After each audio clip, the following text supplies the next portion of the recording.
తెలంగాణను తెచ్చిన పార్టీగా బీఆర్ఎస్కు ప్రత్యేక గుర్తింపు ఉంది. రాష్ట్రాన్ని ఒక దశాబ్ద కాలం పాటు పరిపాలించింది. దాదాపు 20 ఏళ్ల నుంచి తెలంగాణ రాజకీయాలను శాసిస్తుంది. మరి అలాంటి పార్టీకి ఇప్పుడు ఏమైంది?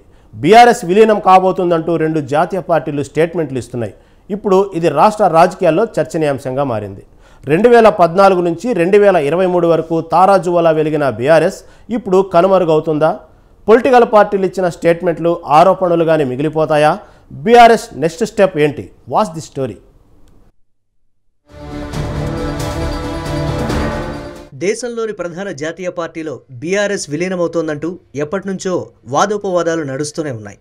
బీజేపీలో బీఆర్ఎస్ విలీనమవుతుందని కాంగ్రెస్, లేదు కాంగ్రెస్లోనే బీఆర్ఎస్ విలీనమవుతుందని బీజేపీ వరుస ప్రకటనలు చేస్తూ పొలిటికల్ హీట్ పెంచుతున్నారు. మరోవైపు చిల్లర ప్రచారాలు మానుకోవాలంటూ బీఆర్ఎస్ ముఖ్యనేతలు వార్నింగ్ ఇస్తున్నారు. అటు కాంగ్రెస్, ఇటు బీజేపీ చేస్తున్న విమర్శల మధ్య గులాబీ పార్టీ నలిగిపోతోంది. బీఆర్ఎస్ పార్టీ భవిష్యత్ ఏంటి? మరి 2 జాతీయ పార్టీల్లో ఏదో ఒక దానితో విలీనం తప్పదా అని కొందరు చర్చిస్తున్నారు.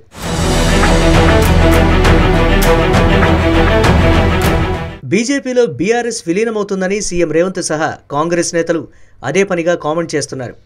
బీజేపీలో విలీనమయ్యే ప్రసక్తే లేదని, కాంగ్రెస్లోనే విలీనమవుతుందని కమలం నేతలు స్ట్రాంగ్గా కౌంటర్ ఇస్తున్నారు. అసలు వచ్చే అసెంబ్లీ ఎన్నికల వరకైనా బీఆర్ఎస్ పార్టీ మనుగడలో ఉంటుందా అన్న సందేహం గులాబీ నేతలను గందరగోళానికి గురిచేస్తోంది. ఇప్పటికే 10 మంది బీఆర్ఎస్ ఎమ్మెల్యేలు, 6 ఎమ్మెల్సీలు కాంగ్రెస్ పార్టీలో చేరారు.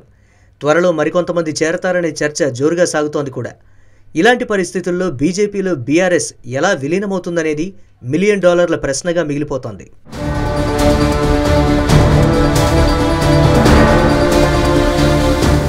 ఇటీవల బీజేపీలో బీఆర్ఎస్ విలీనంపై ఢిల్లీలో సీఎం రేవంత్ రెడ్డి కీలక వ్యాఖ్యలు చేశారు. బీఆర్ఎస్ పార్టీ బీజేపీలోనే విలీనమయ్యే అవకాశం ఉందని చెప్పుకొచ్చారు. బేరసారాలు వివిధ స్థాయిల్లో జరుగుతున్నాయని, కేసీఆర్కు గవర్నర్ పదవి, కేటీఆర్కు కేంద్ర మంత్రి పదవి ఇస్తారని, హరీష్ రావు అసెంబ్లీలో ప్రతిపక్ష నాయకుడు అవుతారని వ్యాఖ్యానించారు. రాజ్యసభలో బీఆర్ఎస్కు ఉన్న 4 ఎంపీలకు బదులుగా కవితకు బెయిల్ వస్తుందన్నారు.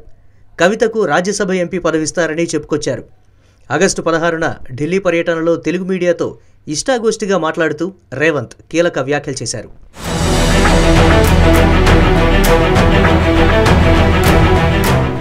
కేంద్ర మంత్రి బండి సంజయ్ సంచలన వ్యాఖ్యలు చేశారు. బీఆర్ఎస్ పార్టీని కాంగ్రెస్లో విలీనం చేస్తారని అన్నారు. అవినీతి పార్టీ బీఆర్ఎస్తో పొత్తు పెట్టుకోవాల్సిన కర్మ బీజేపీకి లేదని తేల్చి చెప్పారు. కేసీఆర్, కేటీఆర్ పేరెత్తితేనే జనం రాళ్లతో కొట్టే పరిస్థితి ఉందని అన్నారు. బీఆర్ఎస్ అవుట్డేటెడ్ పార్టీ అని తేల్చేశారు. ఆ పార్టీ ఎమ్మెల్యేల అవసరం కాంగ్రెస్కే ఉందని చెప్పారు. రుణమాఫీ కాక రైతులు కాంగ్రెస్ దిష్టిబొమ్మలు కాల్చేస్తున్నా పట్టించుకోరా అంటూ బండి నిప్పులు చెరిగారు.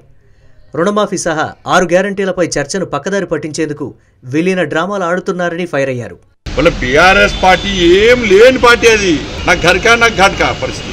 ఇవాళ 8 మంది మాకేమవసరం చెప్పు? బీఆర్ఎస్ పార్టీని చేసుకుంటాం, మాకేమవసరం? కాంగ్రెస్లకు అవసరం.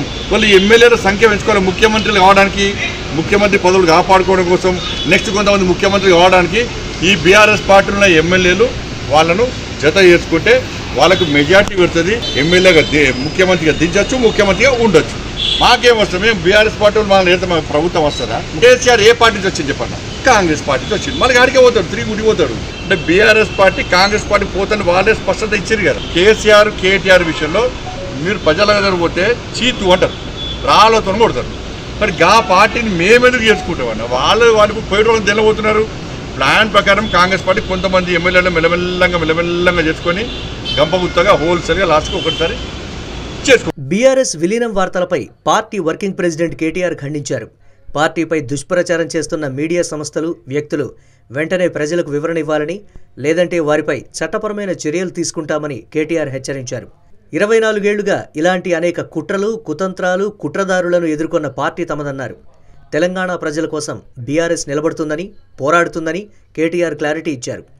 ఇప్పటికైనా అడ్డగోలు అసత్యాలను, దుష్ప్రచారాలను మానుకోవాలని పార్టీలను హెచ్చరించారు.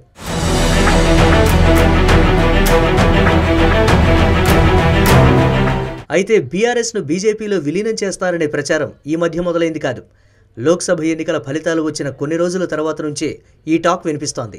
ఆ మధ్య మాజీ మంత్రులు కేటీఆర్, హరీష్ రావు ఢిల్లీకి వెళ్లి కేంద్ర బీజేపీ లీడర్లతో చర్చలు జరిపారని, ఆ సమయంలోనే పార్టీ విలీనం ప్రతిపాదన తెర మీదకు వచ్చిందని అంటున్నారు. కానీ పార్టీని విలీనం చేయడం వల్ల కలిసి వచ్చే లాభనష్టాలపై క్లారిటీ లేకపోవడంతోనే గులాబీబాస్ కేసీఆర్ తుది నిర్ణయం తీసుకోలేదనే టాక్ ఉంది. అయితే విలీనం చేయాలా లేకపోతే కేంద్ర బీజేపీతో కలిసి పనిచేయాలా అనే దానిపై కవితకు బెయిల్ వచ్చిన తరువాత కేసీఆర్ ఓ నిర్ణయానికి వచ్చే అవకాశం ఉందని తెలుస్తోంది.